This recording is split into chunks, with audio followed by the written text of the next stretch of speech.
After 33 years of loyalty, they fired me in 15 minutes. No, thank you, just a severance and silence. They thought I'd disappear. But I had everything. Someone with new ideas is needed for this division. Someone who is aware of contemporary efficiency. For 30 years, I had stood in that conference room. We had moved buildings twice since I started, so it wasn't that identical room, but I was still in the same role as field operations manager. The person who ensured that drift line construction genuinely constructed structures that remained intact. Frank Whitmore is my name. My age is 61. 33 years with drift line, 20 of which were spent managing all of Columbus, Ohio's significant commercial projects.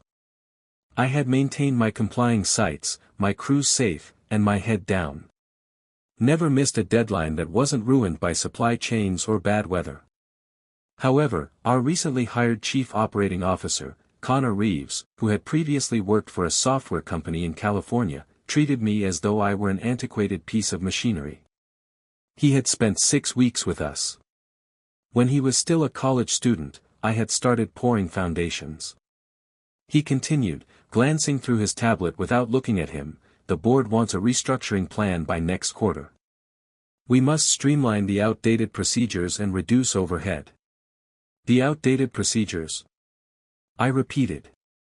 The ones that maintained our structures and our licenses. I simply nodded and replied, I understand.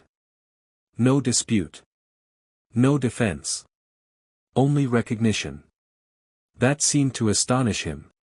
Perhaps he had anticipated, even hoped for, opposition.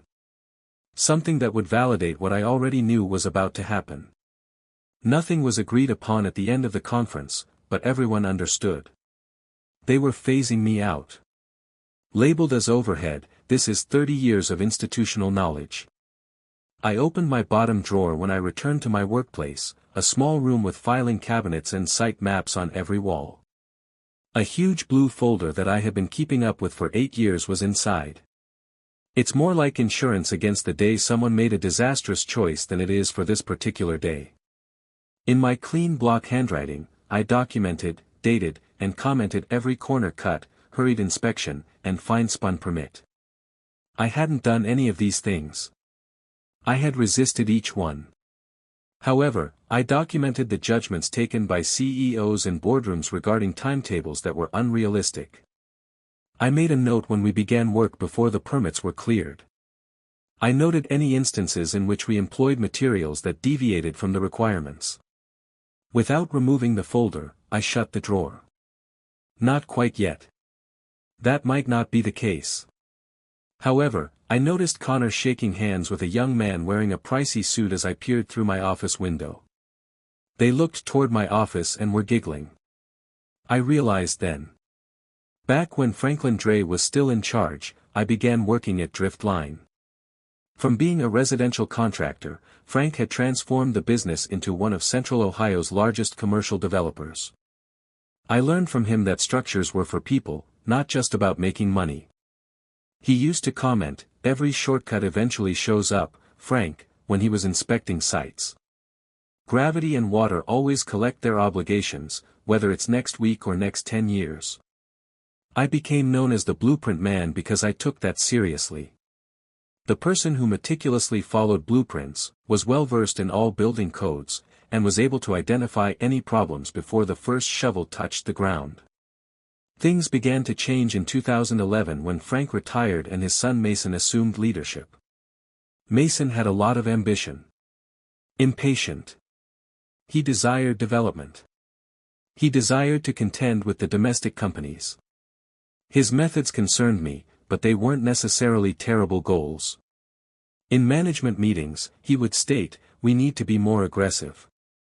Everyone somewhat violates the rules. We're being so cautious that we're losing money. I was furious the first time we began foundation construction without obtaining final permit approval. Mason Carrington me away. This company values you, Frank, but things have changed. In order to fulfill deadlines, we occasionally have to start early. Eventually, the permits always arrive. On that latter point, he was correct. Due to my connections with all of the county's zoning and inspectors, they did always show up. Those who believed me when I promised to resolve problems. People who trusted me since I hadn't lied to them in 30 years. That was the day the blue folder began. It was self-preservation, not spite. I had to prove that I had objected if something went wrong. My objections grew more subdued over time. Although I recorded more and argued less, I still voiced concerns. I was referred to as the traditional guy. Dependable but out of date. In the meantime, I saw young project managers advance primarily on their speed rather than their construction quality. I observed how Mason consistently promoted more combative individuals to positions of leadership. Connor and I had our first encounter 5 months ago. An MBA-holding 35-year-old who has never worked in construction. He was presented by Mason as the operations strategy of Driftline's future. After shaking his hand, I realized right away that the gradual crack that had been eroding the company's core for years had finally made its way to my office door. Connor, who was seated across from me and had Vanessa from Human Resources at her side, announced, "Frank, we're restructuring the field operations division." It had been 3 months since our initial encounter. He had employed 4 new managers during that period, all under 40, all with business degrees rather than construction expertise, and he had also brought in consultants and held private meetings with the board. He went on to say, the company is moving toward a more distributed model of site supervision. The role of central field operations manager will be eliminated, and specialized team leads will be established who will answer directly to project development. I gave a faceless nod. This was not a conversation. It was a warning. The board believes you should have a dignified transition after 30 years. We're providing extended health insurance, 6 months of severance pay, and consulting options in case certain projects call for your experience. Translation, you're getting fired, but politely. If we become desperate, we may give a call. When would this start to happen? I asked in a firm voice. Right away. You will be leaving the office today. Connor looked at his timepiece. Vanessa will assist you in gathering your personal belongings and completing the paperwork. In a 15-minute meeting, 30 years came to an end. I refrained from arguing. I didn't let them know that I knew each inspector's name. I neglected to disclose the several occasions I'd gotten favors from local officials to rescue projects. Didn't inform them that permits no longer just appear on their own, not since inspectors became less accommodating and more cautious due to budget shortages. Rather, I followed Vanessa to my office, shook Connor's hand, and signed the paperwork. Mason was observing me from the doorway as I packed my coffee mug and the picture of my late wife, Catherine. After giving one nod, an acknowledgement, not an apology, he vanished into the elevator. Nothing was taken from the filing cabinets by me. They were documents belonging to the corporation. Aside from that, I tucked the blue folder into my bag. My record was that. I was sitting in the parking lot in my pickup about lunchtime. The engine is off, but the key is in the ignition. I could see the skyline of Columbus through the windshield. Standing up against the clouds were 6 structures that I had assisted in erecting. I had devoted everything I had to this business. When my son was growing up, I missed basketball games. When Catherine was ill, I worked on the weekends. After she died, I became engrossed in the work. For what purpose? To be led away as if I were outdated machinery. I got the truck going.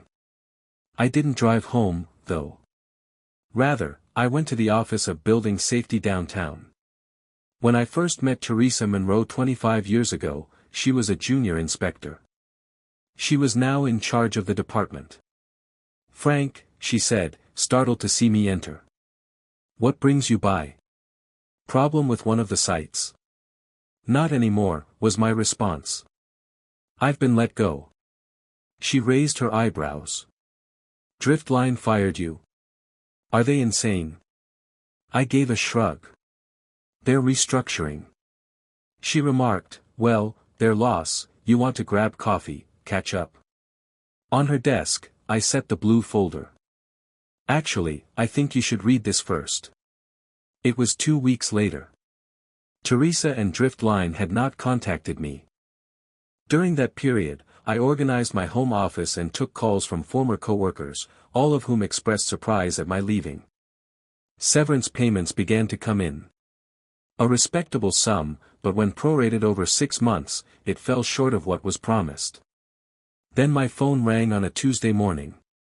Connor Reeves said, "Frank, I hope you're doing well," in an unduly informal tone.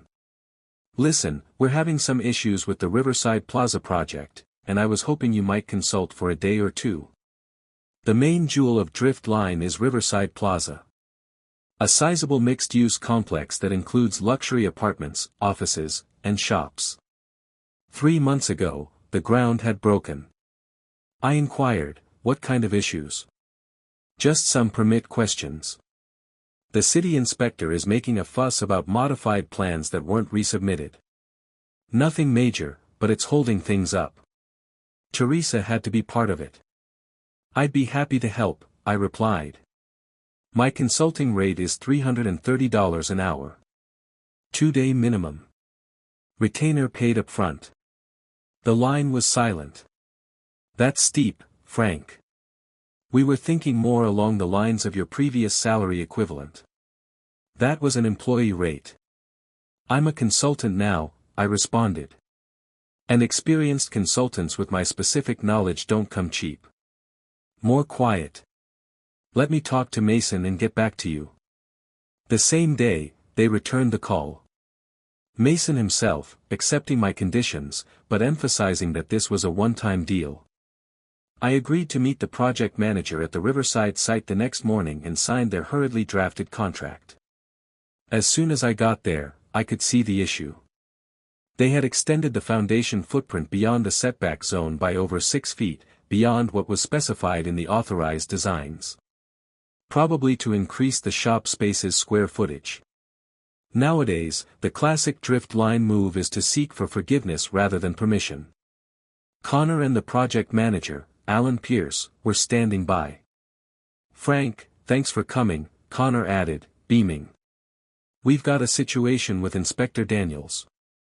She's claiming we've violated setback requirements and threatening to issue a stop work order." I questioned, "Have you violated the setbacks?" Alan walked slowly. "The approved plans had a 40-foot setback. We modified to 34 based on market demand for larger retail footprints." "And you submitted revised plans?" "They're in process," Connor interrupted. "But we needed to keep the project moving. Surely you understand how these things work, Frank.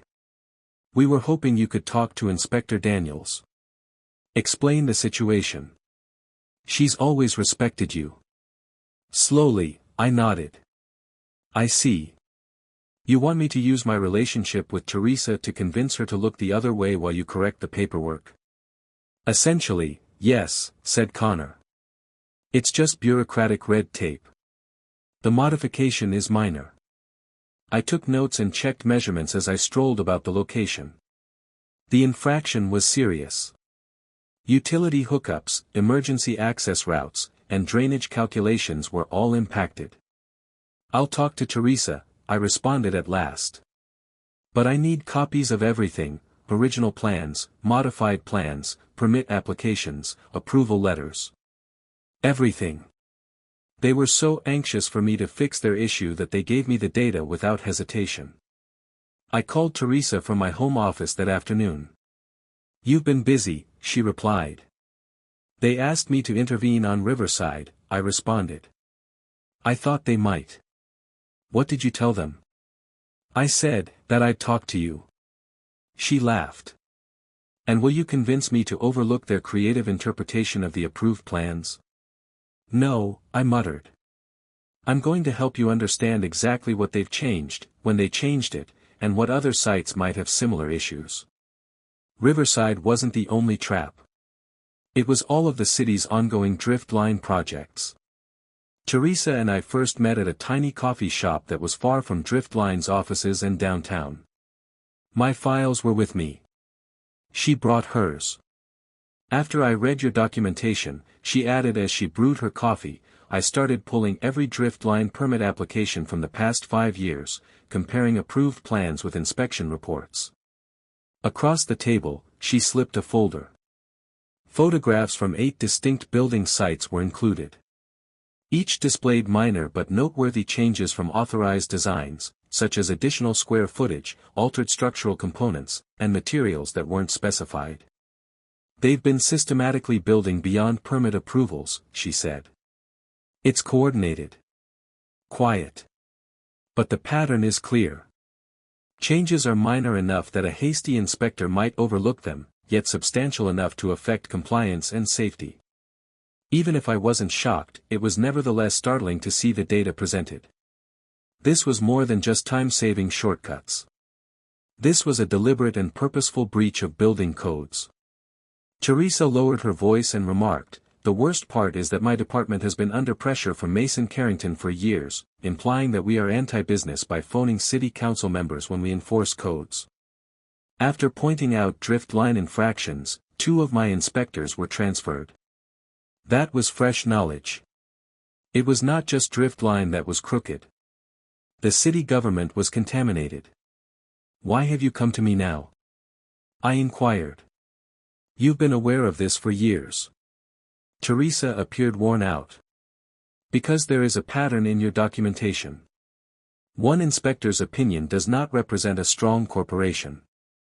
It is methodical." She paused. "And for what reason?" "Because, Frank, I'm retiring in 3 months. Now I have nothing to lose. However, I need someone who is knowledgeable about the specifics, someone who can explain the technical infractions to others who are not familiar with building." I took a seat and thought about this. I hadn't been fired by drift line. The only person who could testify about their offenses with complete authority had been removed. I opened my folder and remarked, "There's more." I went over my personal notes from the previous 8 years after they let me go. Although problems arise in every project, drift line's problems follow a pattern. They aren't just any shortcuts.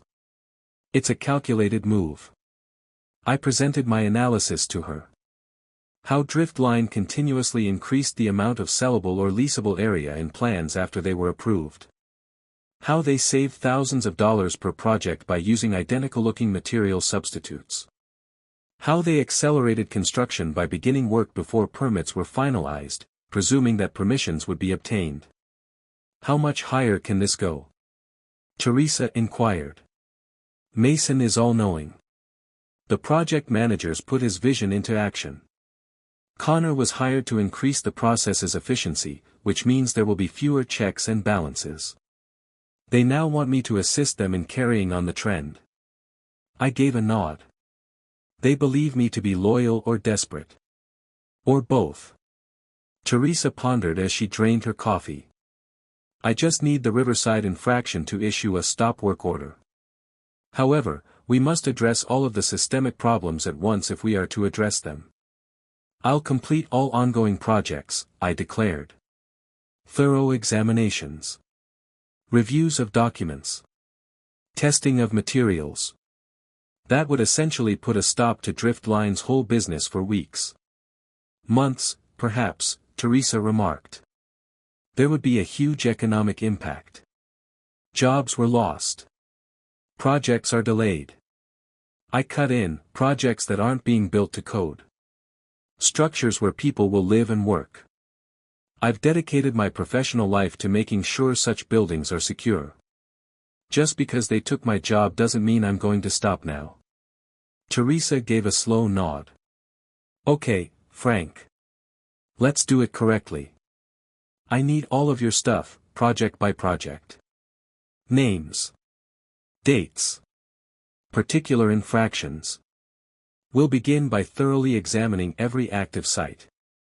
I felt resolved but not vindicated when I left the coffee shop. This was not an act of retaliation. It involved doing what I had always done, which was to make sure structures were constructed correctly. I was doing it from the outside only now. As agreed upon, I met Connor at the Riverside location early the following day. He was pacing close to the construction trailer, feeling nervous. "Have you had a conversation with Inspector Daniels?" he inquired right away. "I did," I said coolly. "We had a lengthy conversation about the situation." His expression lit up with hope. "Can we carry on working while the updated plans are being processed?" I carefully stated. I explained the technical aspects of the modifications. "The setback is altered. Implications for drainage. The conflicts of utility." Connor scowled. "Frank, that doesn't answer my question." "Connor, she is adhering to the correct procedure. The changes are significant enough to warrant a thorough examination. Work on the impacted locations must be put on hold until approval is received." His expression clouded. "We didn't bring you in for that." I corrected him, saying, "You brought me in for my expertise and relationships. I supplied both. In my professional assessment, the changes need to be reviewed, and because of our relationship, Inspector Daniels went into great detail to explain the procedure rather than just issuing a stop work order." "This," he yelled. "Mason promised to resolve this amicably." I looked them in the eye. "I have consulted on the permission concerns as per the terms of my contract. I advise you to go back to the authorized plans right away or be ready for major delays." Connor hurried out to call someone, probably Mason. I took advantage of the chance to talk to Marco, the site foreman, whom I had known for 15 years. I whispered, "They have you building without permits." Marco appeared uneasy. "Directives from above. They promised that the updated permits would arrive soon. They're not. Additionally, additional inspectors will be coming soon. If I were you, I would ensure that everything being constructed precisely corresponds to the authorized plans, neither more nor less." Marco understood. He had lived long enough to anticipate what would happen. That afternoon, Mason called me, his voice tense with restrained rage. "Connor informs me that you have made the decision to not assist us with the Riverside situation." I answered, "I helped exactly as contracted. I offered professional advice regarding the permit matters. Frank, don't play games. You are aware of our needs. You required assistance getting around permit restrictions and building codes. I never worked for Driftline, and I most definitely don't work as a consultant." There was silence between us. At last, Mason resumed his speech. "You've always had my regard, Frank. We gave such a large severance because of this. But we'll have to reevaluate our agreement if you're suddenly acting against Driftline's interests." The danger was obvious. Give up or risk losing the severance. "Mason, do what you think is necessary," I responded calmly. "I'm going to follow suit." After hanging up, I contacted Teresa right away. I informed her that it was happening. My severance was just threatened to be cancelled by Mason. "We're prepared," she answered. "Teams for inspection are being put together. Riverside will be our first stop tomorrow, and we'll visit the other locations all week long. Once they realize what's going on, they'll try to clean things up. That's the reason we're going quickly. The city attorney, Frank, would also like to speak with you. For any possible enforcement action, your documentation is essential." I sat in my pickup across the street from the Riverside site the following morning. Teresa showed there with a city attorney and 3 more inspectors. I observed the frantic phone calls, the hushed discussions with site managers, and Connor's terrified face. Construction had ceased entirely around midday. Every variation from the approved designs was meticulously documented by inspectors while workers stood in dispersed groups, unsure of what to do. Marco texted me, and my phone chimed. "How on earth did you accomplish that?" I didn't answer.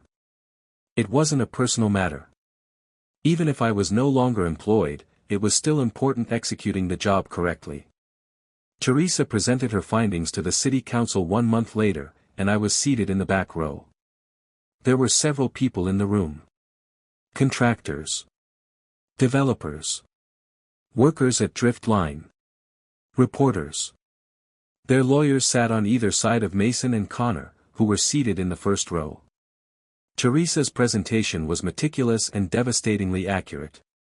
Documented infractions across 12 drift line projects were displayed on presentation after slide. Substitutions of materials that jeopardize structural integrity. Increased building footprints that were not in compliance with setback regulations. Before permissions were granted, foundations were poured. Teresa came to the conclusion that these were not isolated events or sincere errors. A pattern of deliberate code violations spanning at least 8 years is revealed by our investigation, which is bolstered by copious documentation from former drift line operations manager Frank Whitmore. Mason swung around in his chair, looking around the room until he saw me. It wasn't an angry expression. It lost. Next up was the city attorney. We have issued emergency stop work orders for all ongoing drift line projects in light of these discoveries. Furthermore, at the company's expense, we are mandating thorough inspections of every drift line building finished within the last 10 years. Murmurs broke out throughout the chamber. It was more than a simple smack on the wrist. This might have been disastrous for drift line. The lawyer went on, "We've referred this matter to the district attorney for possible criminal charges regarding the falsification of permit documents," once the room had calmed down. Connor's face turned white. After taking over operations, he had signed a lot of those documents. I left before the rest. I didn't need to witness Connor squatting with lawyers or Mason speaking to reporters. I didn't have to see the public disintegration of drift line. My phone rang as I was making my way to my pickup. It was David Langford, the proprietor of Drift Line's rival Ashenbrook Supply Company. When I replied, he said, "Frank, I was informed of what transpired. Let's have a conversation. Someone who knows how to do things correctly is what I need." 6 months later, I watched as workers placed steel framing in downtown Columbus, exactly as specified, on the 19th floor of a partially completed office structure. Despite the wind whipping around me, I was little affected by the cold. The updated drainage plan was approved by the city inspector. Rachel, my new Ashenbrook construction assistant, said that the documentation was the most comprehensive she had ever seen. Satisfied, I nodded. "All right. If the weather permits, schedule the concrete pour for next week. Additionally, before they begin, confirm that the environmental monitors are set up." It buzzed on my phone. A warning about the news. I would configure alerts for any mention of drift line construction. The title was succinct. Mason Carrington, the CEO of Drift Line, resigns in the midst of ongoing inquiries. Without reading any more, I put the phone away. Drift Line was barely alive. The business lost millions of dollars, but finally the stop work orders were removed from projects that could be brought into compliance. Its image was destroyed. 3 months prior, Connor had secretly returned to California after resigning. I didn't mind that my new office at Ashenbrook was smaller than my previous one at Drift Line. More than status, the title of Director of Compliance and Quality Control carried authority. The power to stop any project that didn't follow approved blueprints. David Langford was unambiguous. I wasn't paid to look for shortcuts. I had been engaged to maintain the integrity of his business. Rachel said, "Do you ever regret what happened with Drift Line?" as we descended to ground level in the construction elevator. "You have them in your life for a very long time." As we stepped onto firm ground, I thought about this. The construction site was bustling with deliberate work all around us. Each employee. Each beam. Every bolt is in its proper location. "No," I eventually said. "I have no regrets about executing the job correctly. I never did. Never will." I glanced up at the edifice that was growing. True, straight, and long-lasting. As it ought to be. And in the end, I merely spoke the truth, maintained my ground, and left with my integrity untarnished. I didn't need to shout, threaten, or use fire to exact retribution. The loudest justice can occasionally be the quietest. Choose peace rather than resentment if you're harboring hurt or betrayal. Establish limits. Develop, heal. Your response is your life. Have you ever been in a situation when your best form of retaliation was to leave? I'd love to hear how you overcame this. Please share your story in the comments section. We don't just survive betrayal around here. Through it, we develop. Together.